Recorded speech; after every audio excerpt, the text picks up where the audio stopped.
Hello, and welcome to Modern Healthcare's first installment of Checking In with Dan Paris. I'm Dan Paris, president of Modern Healthcare. It's my honor to be joined today by Jim Kendrick, president and CEO of Community Hospital Corporation, a national leader in helping community hospitals improve quality incomes, patient satisfaction, and financial performance. Jim brings more than 20 years of executive experience in not-for-profit and for-profit healthcare to CHC, having served with affiliates of Community Health Systems for several years prior to joining the CHC team. I'm thrilled to tap into his knowledge during today's conversation. Jim, thank you so much for being here. Dan, thanks for having me. I look forward to the conversation. As do I, Jim, as do I. So let's just jump right into it. Jim, tell me, please, what the current environment is like for rural and community hospitals. What we're facing right now is the fact that during the pandemic, our costs were driven up considerably, mainly in the personnel category, but not just nursing. Most people just say nursing, but it's not just nursing. It's techs, it's laboratory aides, it's everyone across the spectrum. But, we're seeing anywhere from 20 to 25% increase in our cost of labor in some areas. And that's a significant impact with rural community hospitals that virtually operate with a sustainable margin. They're not producing a margin that can weather those type of increases. At the same time, during the pandemic, we had government funding that was coming in to help you manage those type of issues to offset that. Well, that government funding is dried up, but the costs are still at that elevated level. So we're having a difficult time making hospitals be in a sustainable format. Are we seeing closures? Well, I think you're starting to see the path toward closure again. So sometimes when I'm out there talking to communities, they say, well, no hospitals have closed in the last couple of years. So why are you telling us that? Well, no hospitals closed in the last couple of years during the pandemic because the government had significant dollars that were on the table to help weather that storm. Those dollars aren't there now, like I mentioned, but the cost curve is higher. So we're starting to drive that cost to the point that it's unsustainable. If you look at the national statistics, you'll see numbers like 50% of every American hospital is losing money. Now, not all metropolitan markets are, not all rural hospitals are, but when they say 50% of hospitals are losing money, part of that equation is that hospitals have an investment portfolio and they may be losing money on that investment portfolio. Well, that's not the group of hospitals we work with. They don't necessarily have a strong balance sheet with an investment portfolio that's causing that negative number. They're having a negative operational number off of the performance of the institution. And when you don't have a balance sheet to go draw from, you have to do something. And that doing something comes in the form of, are you maximizing your revenue? Are you minimizing your expenses? Are you evaluating the programs that you're able to offer? And if all of those things don't work, then yes, hospitals are going to be facing closure, at a rapid rate. I think there's a lot of attention on this, but it's still very dangerous from the stability perspective. So let me ask you a little bit about some of the solutions that are available here for these hospitals. We know, of course, how important these rural and community hospitals are to the communities that they serve. We know, of course, that in some instances it's the closest, hospital, by hours in terms of a drive. So it's critical for these communities that their hospitals survive. Yeah. So what can be done if there's low-hanging fruit? I'm not looking to simplify this because I recognize, of course, that it's not simple. But if there is any low-hanging fruit, what are some of the tools in the toolbox that can be brought in here to help these community and rural hospitals remain open? So when we start out a conversation, we typically are trying to get our mind around, have they addressed the low-hanging fruit? Have they done all the basic blocking and tackling that needs to be done? So our assessment of that is a key starting point. So we do what we call a full-blown operational assessment. And the operational assessment is going in and looking at its revenue cycle. Are you collecting all of the dollars that you rightfully should be collecting for the services you're providing? Is that process working? Is it working well? And are you getting paid appropriately? And then you go into the expense side of the equation, and is your productivity in line? Are you using too much staff? Are you buying supplies off of a GPO, not on a GPO, and you're paying a premium? We do a GPO assessment, and I will guarantee any hospital that I'm talking to in rural America, a 10% savings on their supply spend. I'll guarantee them a 10% savings on their supply spend because I always find, north of 15 usually. So I've never not found the 10, so that's where I can give them the guarantee. But that guarantee, if you think about a rural hospital, even if it only has a $5 million a year supply spend, a $10 million or 10% savings comes back at $500,000. Well, their whole bottom line may be $1 million. So you're talking about increasing their bottom line by 50% on that one category alone. So usually it's revenue cycle evaluation, it's expense productivity side of the equation. That's your personnel. Do you have the right mix? Do you have the right number of people? And then are your supplies category. If you think about the expense side from a hospital, usually around 50% is going to be in the personnel. Somewhere around 20% is going to be in the supplies. So those are your bigger categories, and that's where you're looking for what you described as low-hanging fruit. Many times hospitals have already chased that down. And then if you chase all of those things down and you're getting every dollar you can, and you're managing your expenses as tightly as you can, then you got to get into the conversation around, are we providing things that we can't afford to provide? And those are very difficult conversations. I mean, no community wants to shut down any program or any service. But if you have a program or a service that has a negative impact on your bottom line, and you have a negative bottom line that you can't sustain, you have to evaluate those programs. So those are very difficult conversations. So I'm sure they are difficult conversations. And I want to go back to the costs associated with supplies for a second, and this guarantee that you offer. That's certainly just you being able to leverage the collective power of the hospitals that you're working with, the collective buying power of the hospitals that you're working with. Is that right? Yeah, so we are a channel partner with Health Trust. Health Trust is one of the nation's largest GPOs, and Health Trust is the HCAs of the world, the large systems, many large not-for-profit systems are part of it. So that large organization is focused on those large entities, and where the smaller entities don't always have the ability to get access to that type of a GPO. So we aggregate all of the hospitals we work with. Right now, I think we're north of 140 hospitals that we work with in that space. We aggregate that and get that purchasing power. So what we bring to the table is a small 25-bed hospital has the purchasing power of a $500 million revenue hospital because our aggregated purchasing power bringing it all together. Which is a game changer, of course. Yeah. Right? Yeah, it's pretty significant. That's a critical factor. You talked about staffing a few minutes ago, and I'd like to ask a little bit about that as well, if I can, Jim. You said that it's not nursing, it's not necessarily clinical help. Where are you able to find, or where are you able to help these hospitals find some efficiency with respect to staffing?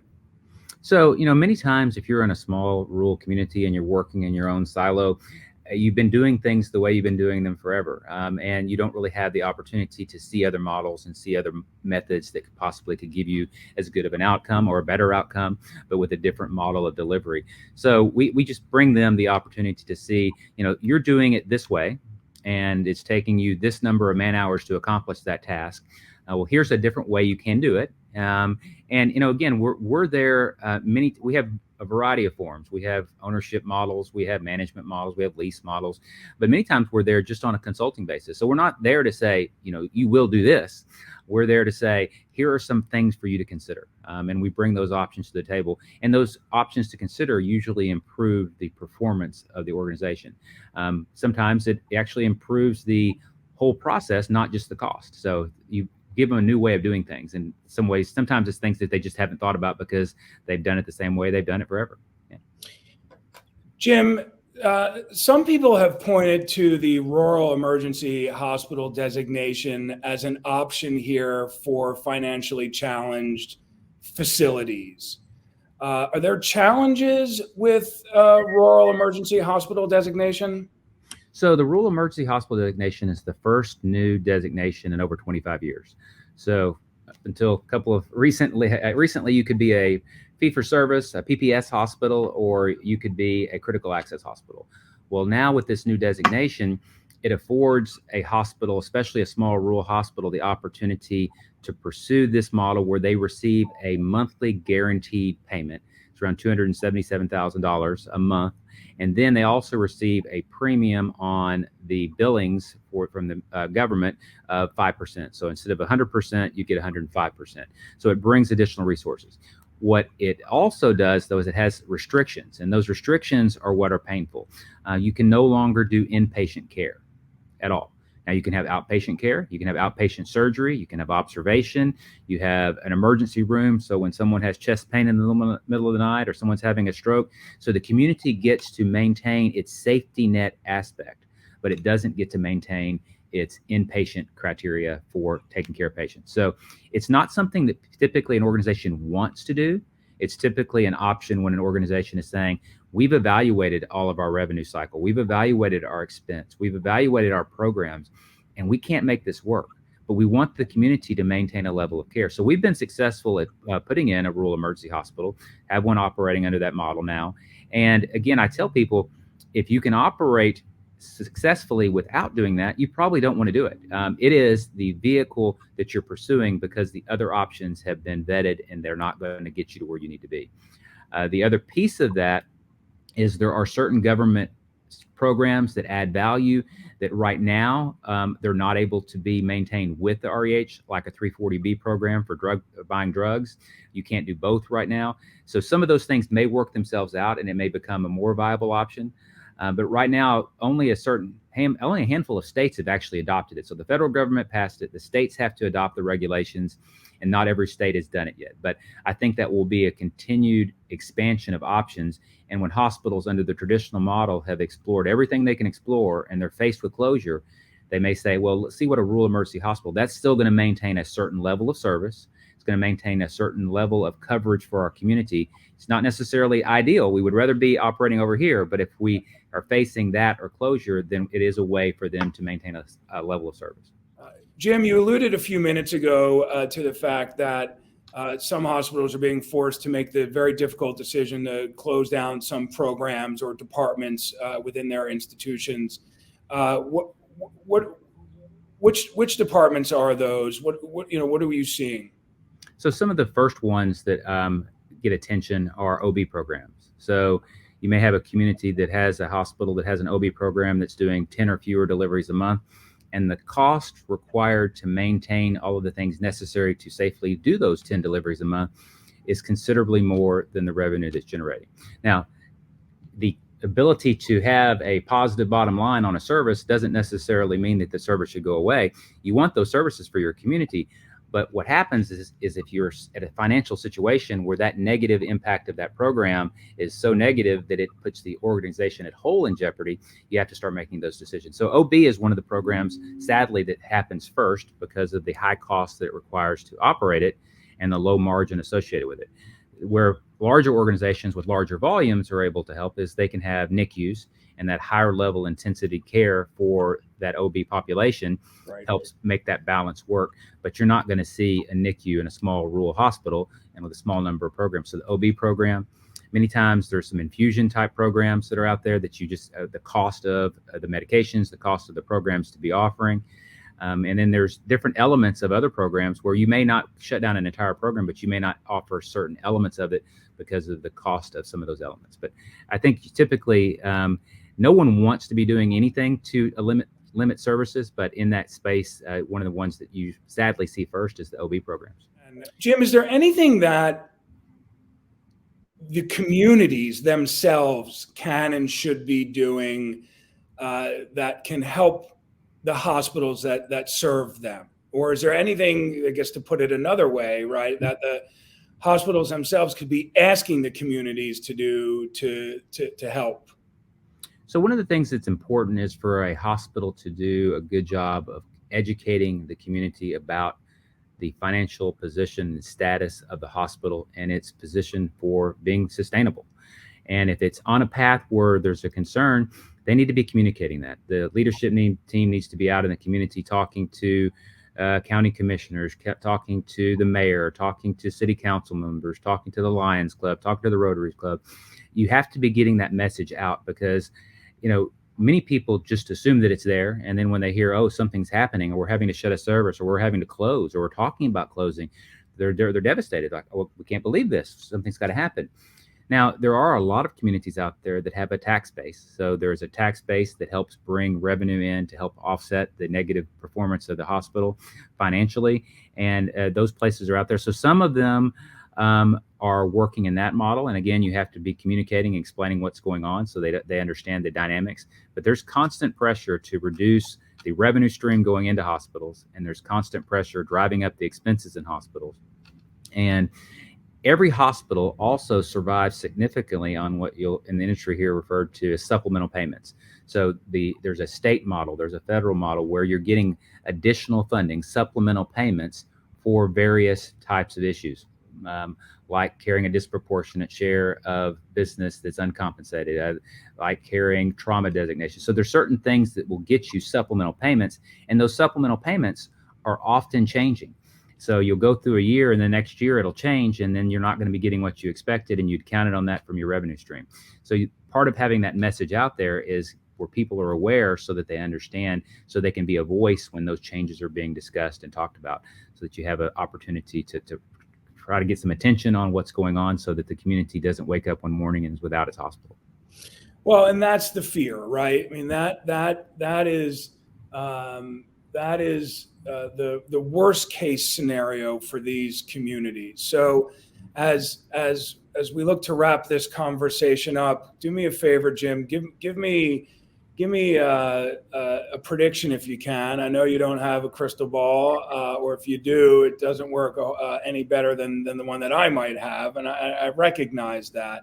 But as we look forward, over the next couple of years, what do you think we're going to see with respect to rural and community hospitals? Do you think we're going to see more casualties, or do you think that they will remain vital and be able to stay in the communities that they serve?